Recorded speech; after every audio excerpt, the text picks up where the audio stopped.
Viewers வணக்கம். இன்னொரு item கொண்டு வந்திருக்கேன். ரொம்ப டேஸ்டியாக அருமையாக இருக்குது. என்னதுன்னா பப்பாளி காய். என்னோடய அக்கா வீட்டில் பொள்ளாச்சியில் பெரிய பெரிய காயாக காய்க்குதுன்னாங்க. ஏற்கனவே நிறைய ரெசிபிஸ் பப்பாளி வச்சு நான் போட்டிருக்கேன். இந்த தடவையும் அக்கா 2-3 அனுப்பிச்சி விட்டாங்க, நல்ல பெருசு பெருசாக.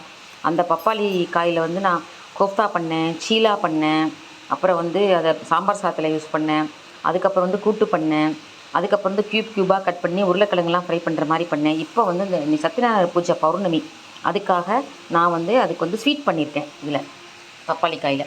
ஸோ அந்த பப்பாளிக்காயை கிரேட் பண்ணி அதை தண்ணியில் வேக வச்சுட்டு இந்த மில்க் பவுடர் வேக வச்சதுக்கப்புறம் நான் ஓரளவுக்கு பாதி வந்ததுக்கப்புறம் இந்த மில்க் பவுடரில் இது வந்து கிட்டத்தட்ட ஒரு 3 கப்ஸ், இந்த கப்பில் ஒரு 3-4 கப்ஸ் வந்துச்சு இந்த கிரேட்டடு.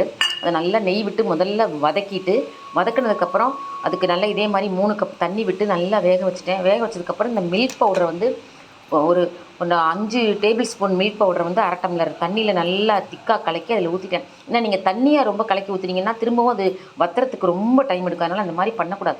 கெட்டியாக ஊற்றுனீங்கன்னா சீக்கிரமாக, ஏன்னா ஆல்ரெடி அந்த இது வெந்துருச்சா, பாலோடு சேர்ந்து அது வெந்துடும்.